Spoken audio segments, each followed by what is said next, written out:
Stage 12 of the Vuelta a España was around Logroño, a circuit race, 8 laps of a 20-kilometre course in the famous wine-grown region of La Rioja. A one-man breakaway went off the front early. Matthias Kleizek, the Austrian from the Cannondale team, he attacked at kilometre 0, nobody joined him, and at one point he got out to a maximum advantage of just over 9 minutes.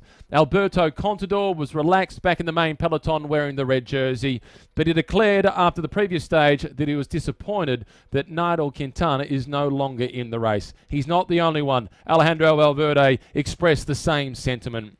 A rear-wheel change in the race for the Belarusian national champion, Johanny Hutorovic, who has stated that he's looking for contract for next year, and a win on stage 12 would help nicely in those negotiations.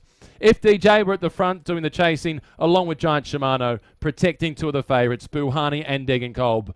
Meanwhile, at the back of the race, two Belgians preparing for the World Championships, Philippe Gilbert and Tom Bonen, were enjoying each other's company.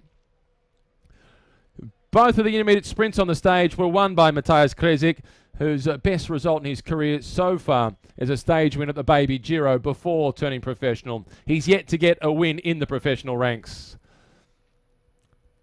The technical director for the Tour of Spain made the statement before the stage got underway. When asked the question about why having a circuit race in the middle of a Grand Tour, he was of the view that a 3-week race, the third of the big Grand Tours, they need a little bit of rest in amongst the 2 rest days. Tinkoff Saxo, though, they didn't let their guard down. They had both Daniela Bonatti and Matteo Dusato playing the role of the bodyguards, Kevin Costner-like surrounding Contador right throughout the stage.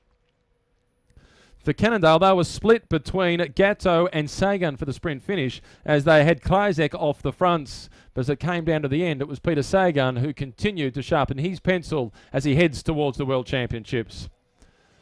At Bell Lap, the lead for Kleizek was down to a little over 1 minute, and the main peloton were closing in quickly, with FDJ doing most of the chasing.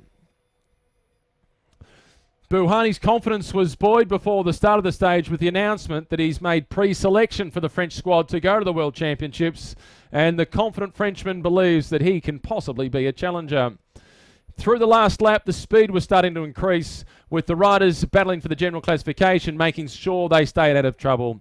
Kleizek was caught just on 12 kilometres to go.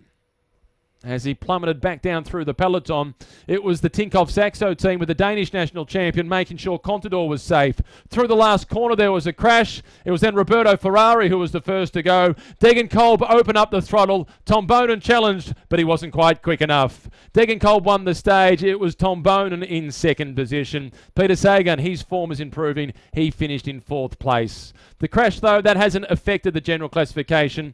Contador still leads, 20 seconds clear of Alejandro Valverde. 1 minute and 8 ahead of Uran. It's 1:20 back to Chris Froome.